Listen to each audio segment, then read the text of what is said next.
Hello students, welcome to एमआरजन public school classes. आज हम क्लास 7th में हिस्ट्री का lesson 2 new kings and kingdom start करेंगे। चैप्टर स्टार्ट करने से पहले हम थोड़ा सा रिव्यू ले लेते हैं। हमने क्या पढ़ा था? हमने पिछली क्लास में इंट्रोडक्शन पढ़ा था कि इस बुक में हमें क्या क्या पढ़ना है, और हमने थोड़ा सा एनिशियंट हिस्ट्री का मैं आपको बता देती हूँ कि एनिशियंट हिस्ट्री यानी कि 6th क्लास में हमने क्या पढ़ा था। हमने देखा था कि टाइम पीरियड को पहले हमने 2 पार्ट में डिवाइड किया। हमने एक मिड टाइम माना जिसे हमने जीरो करा, और जीरो से पहले वाले टाइम को हमने बिफोर कॉमन एरा में काउंट करते हैं, और जीरो के बाद को हम कॉमन एरा में काउंट करते हैं। तो बिफोर कॉमन एरा में हमने क्या देखा? हमने एनिशियंट इंडिया को पढ़ा था, उसमें हमने प्री हिस्ट्री और हिस्ट्री के बारे में पढ़ा था। तो प्री हिस्ट्री स्टार्ट कहाँ से होती है? स्टोन एज देखा हमने, इसमें इंडस वैली सिविलाइजेशन पढ़ी हमने, वैदिक्स पढ़े, इसमें महाजनपद पढ़े, मौर्यास पढ़े और पोस्ट मौर्य पढ़े। उसके बाद आते हैं कॉमन एरा। कॉमन एरा में हमने 300 AD से अगर लगाएं तो गुप्ता टाइम पीरियड पढ़ा था। फिर 550 से लेके 750 के बीच हमने पोस्ट गुप्ता पढ़ा था। अब हम मेडिवल इंडिया यानी कि अपनी 7th क्लास की जो हमारी बुक है उसमें हम 750 से लेके 1250 तक पढ़ेंगे। अब देखिए, पहले हमने मेडिवल पीरियड को, टाइम पीरियड को 2 पार्ट में डिवाइड किया है, प्री एंड पोस्ट। प्री में हमने राजपूत के बारे में पढ़ेंगे जो 750 से लेकर 1206 तक है। इसमें मोहम्मद गौरी आ जाता है इंडिया में, ये देखेंगे।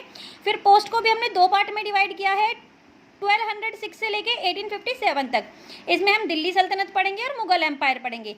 दिल्ली सल्तनत का टाइम पीरियड है 1206 से लेके 1526, जो पानीपत की बैटल हुई थी वहाँ पे एंड हो जाएगा।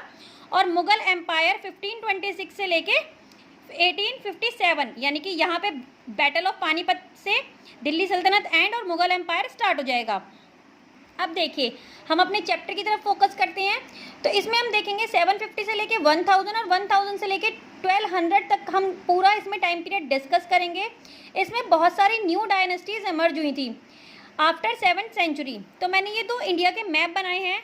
हमने प्रीवियस क्लास में क्या देखा था कि ये जो है, यहाँ पे पहले चौलक्यास थे, यहाँ पल्लव्स थे, ये कन्नौज था, ठीक है। ये टाइम पीरियड है 550 से लेकर 750, यानी कि प्रीवियस क्लास में means class in the sense 6th class में हमने ये देखा था कि यहाँ पे चौलक्यास जो कि पुलकेशित रूलर के बारे में हमने यहाँ पर पढ़ा था 6th क्लास में, अगर आपको याद हो तो। यहाँ पल्लव्स थे, स्टैब्लिश थे, ये कांची और महाबलीपुरम जगह है, और यहाँ कन्नौज में हर्षवर्धन का था। यहाँ पे इंडस सिंधु नदी बहती थी, ठीक है। और यहाँ देखेंगे हम 712 में यहाँ पर अरब जो लोग थे, अरब से मोहम्मद बिन कासिम ने एंट्री की थी। फिर अब यहाँ देखिए, ये तो हो गया टाइम पीरियड 550 से लेके 750 तक। अब 750 के बाद 1000 पे क्या हुआ? यहाँ पर जो पहले चौलक्यास थे, अब यहाँ पर राष्ट्रकूटा का रूल हो गया था। यहाँ जो पल्लव्स थे, यहाँ चोलास का एम्पायर स्टैब्लिश हो गया था। यहाँ पर पालाज नए आ गए थे बंगाल में, और ये जो कन्नौज है ये एज इट इज़ रहा था। यहाँ पर हर्षवर्धन नहीं था, ठीक है। और एक नई जगह नई रूलर्स आए थे यहाँ पे, जिनका नाम था गुज्जर प्रतिहार। अब गुज्जर प्रतिहार ने ये जो अरब के लोग यहाँ पर आते थे, इन्हें इसमें एंट्री करने से रोका। और क्या पढ़ेंगे हम इस चैप्टर में कि राष्ट्रकूटा, चोलास, गुज्जर, ये तीनों कंट्रोल करना चाहते हैं कन्नौज को, क्योंकि कन्नौज एक बहुत ही वेलफेयर यानी कि जैसे कि बहुत अच्छी जगह थी, जिससे इनकी बहुत ज़्यादा डेवलपमेंट हो सकती थी। तो ये हम इस चैप्टर में डिस्कस करेंगे। अब इनके बारे में क्या डिस्कस करेंगे? इन तीनों के बारे में, इनका पॉलिटिकल, इकोनॉमिक और कल्चरल स्ट्रक्चर हम इसमें पढ़ेंगे कि किस तरीके से इन तीनों ने इसमें डेवलपमेंट की और किस तरीके से ये अलग अलग थे एक दूसरे से। अब देखिए, फर्स्ट पॉइंट हम इसमें क्या पढ़ेंगे? The new emergence of the new dynasties. नई डायनेस्टीज बननी स्टार्ट हो गई थी। एडमिनिस्ट्रेशन इन द किंगडम्स, जो ये किंगडम्स है उनकी एडमिनिस्ट्रेशंस के बारे में देखेंगे। प्रतिहस्टी एंड द लैंड ग्रांट। प्रतिहस्टी क्या है और land grants. Warfare for the wealth, लड़ाई करते थे ये लोग आपस में, ये देखेंगे। और क्लोज लुक देखेंगे चोला का। तो थोड़ा सा मैं आपको सिर्फ इंट्रोडक्शन दे देती हूँ हमारा, जैसे कि by the 7th century polity there were the big landlord और a warrior chief is a different regions of the subcontinents. कैसे कि देखिए, ये किंग है।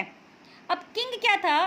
किंग के पास बहुत ज़्यादा लैंड पोर्शन होता था। तो किंग जब इन्हें, जो इनके अंडर काम करते थे, उन्हें जब वो पैसे नहीं दे पाता था, या फिर उन्हें उनकी सैलरी नहीं दे पाता था, अगर आपकी लैंग्वेज में बोले सैलरी, जैसे कि जो भी कोई जॉब करता है उसे सैलरी मिलती है, अगर उन्हें वो पैसे नहीं दे पा रहा है, किसे किसे देता था किंग?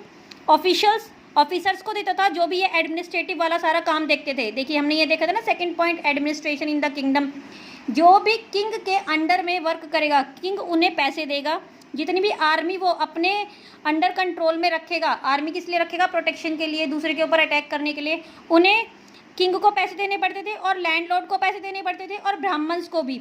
अब राजा के पास अगर पैसों की कमी हो गई है तो राजा ने क्या किया, उन्हें थोड़ी थोड़ी जगह इन दी सेंस जैसे एक छोटा सा विलेज दे दिया कि देखो अब तुम्हें इसके ऊपर सारा अपना काम वाम देखना है और इससे जो कलेक्शन होगा, जो रेवेन्यू कलेक्शन होगा, उस कलेक्शन को आपको मुझे देना है।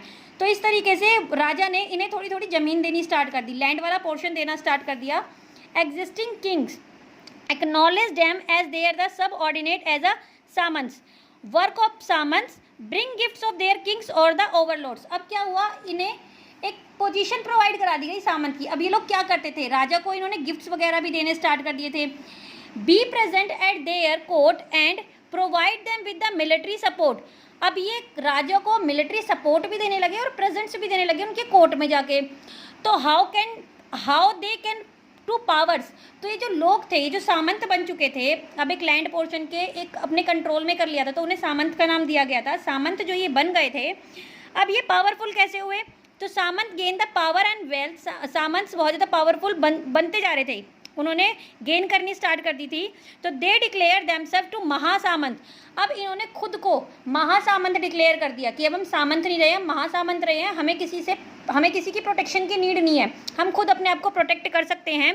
और इन्होंने खुद को महामंडलेश्वर भी कहलाना शुरू कर दिया था कि अब हम महामंडलेश्वर हैं, हमें राजा की, अपने ऊपर एक राजा की नीड नहीं है, हम खुद अपने आप सारे काम कर सकते हैं। Assert their independent from their overlords. Many of them were Brahmans. King change in the political power. अब बहुत सारे जो ब्राह्मण्स थे, जैसे हमने यहाँ पे देखा कि राजा इन सब को लैंड वाला पोर्शन जो है वो दे रहा है। तो इसी तरीके से ये लोग धीरे धीरे राजा बनने स्टार्ट हो गए थे। क्या कहते हैं कि सिर्फ क्षत्रिय, देखिए हमारी जो सोसाइटी थी वो पुराने टाइम में 4 पार्ट्स में डिवाइड थी, ब्राह्मण, क्षत्रिय, वैश्य और शूद्रा। तो क्या बोला जाता था कि ये जो ब्राह्मण्स हैं ये तो पूजा का काम करेंगे, यानी कि मंदिर टेम्पल्स वगैरह का काम करेंगे। जो क्षत्रिय थे ये रूलर होते हैं।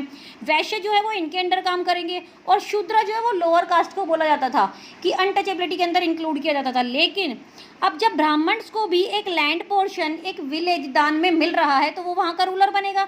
तो इसी तरीके से many of them were Brahmans. King change in a political power. तो वो पॉलिटिकल पावर्स में चेंज होने स्टार्ट हो गए थे। तो ये थोड़ा इस चैप्टर का इंट्रोडक्शन है। आगे हम अपने नेक्स्ट वीडियो में चैप्टर कंटिन्यू करेंगे। Thank you.